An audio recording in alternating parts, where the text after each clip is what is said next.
इस वक्त समंदर के अंदर कुछ ऐसा हो रहा है जो शायद आपने कभी इमेजिन भी नहीं किया होगा। लहरें आज सिर्फ आगे पीछे नहीं हिल रही, बल्कि उनके साथ एक बहुत बड़ा बदलाव चल रहा है। कहीं दूर खुले समंदर में, जहां इंसान की मौजूदगी लगभग ना के बराबर होती है, वहां चुपचाप एक ऐसा सिस्टम काम कर रहा है जो समंदर से इंसान की सबसे बड़ी गलती को बाहर खींच रहा है। यह कोई साधारण सफाई नहीं है, यह कोई छोटा अभियान नहीं है। यह एक ऐसा ऑपरेशन है जो अगर कामयाब हुआ तो समंदर का भविष्य ही बदल सकता है।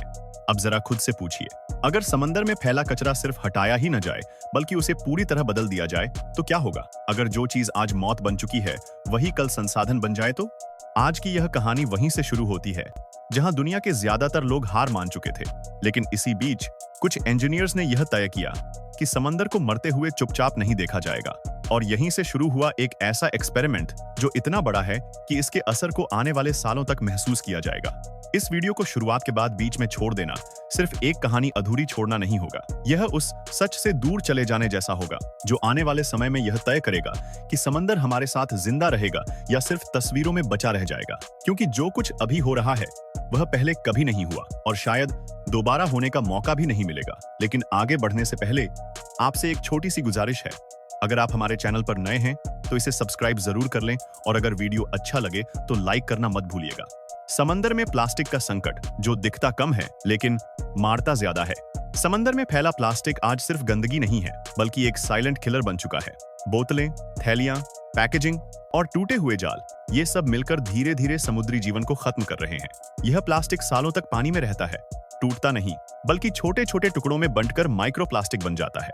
मछलियां इसे खाना समझ लेती हैं, पक्षी इसे निगल लेते हैं और आखिरकार यही जहर हमारी फूड चेन में वापस पहुंचता है।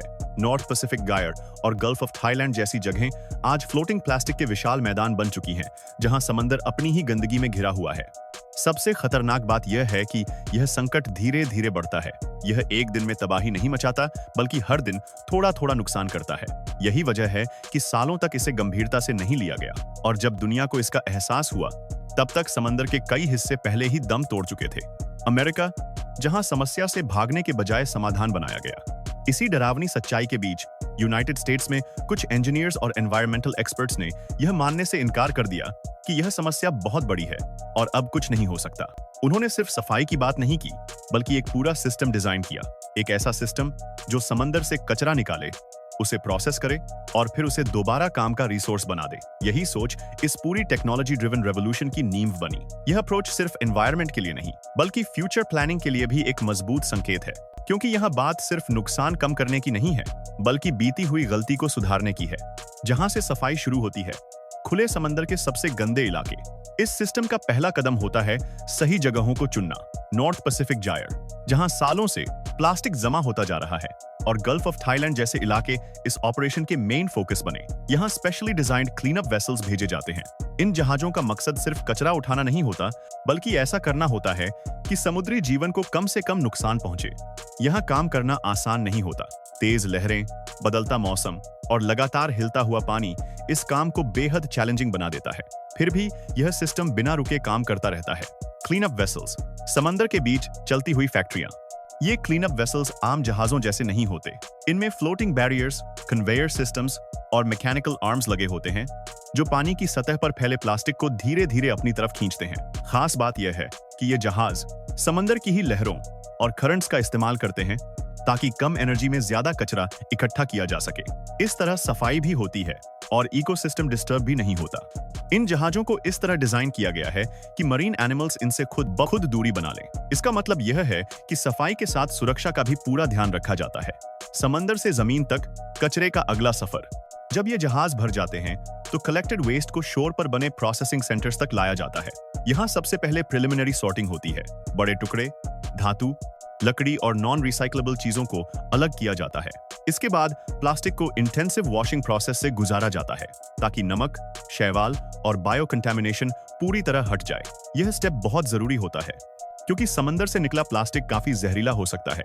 यह स्टेज पहली बार उस कचरे को इंसानी इस्तेमाल के लायक बनाती है जो कभी पूरी इकोसिस्टम के लिए खतरा था। एडवांस्ड सॉर्टिंग, जब मशीनें फैसला लेती हैं। क्लीनिंग के बाद प्लास्टिक एडवांस्ड मैकेनिकल और ऑप्टिकल सॉर्टिंग सिस्टम्स में जाता है। यहाँ सेंसर्स हर एक टुकड़े को स्कैन करते हैं। उसका रंग, उसकी डेंसिटी और वह किस टाइप का प्लास्टिक है, यह सब पहचाना जाता है। PET HDPE और दूसरे प्लास्टिक्स को अलग अलग स्ट्रीम्स में डिवाइड किया जाता है। यह प्रोसेस इतनी एक्यूरेट होती है कि रिसाइकल्ड मटेरियल की क्वालिटी काफी हाई हो जाती है।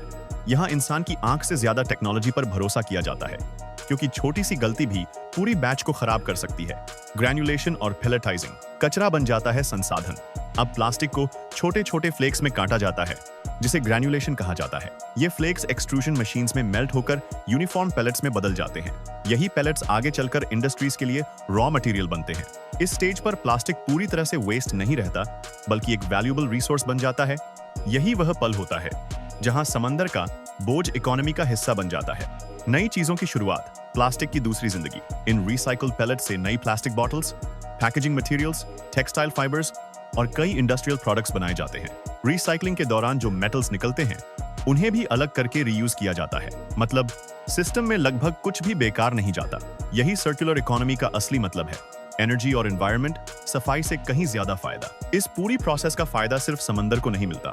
रिसाइकल्ड प्लास्टिक को प्रोसेस करने में नई प्लास्टिक बनाने के मुकाबले काफी कम एनर्जी लगती है।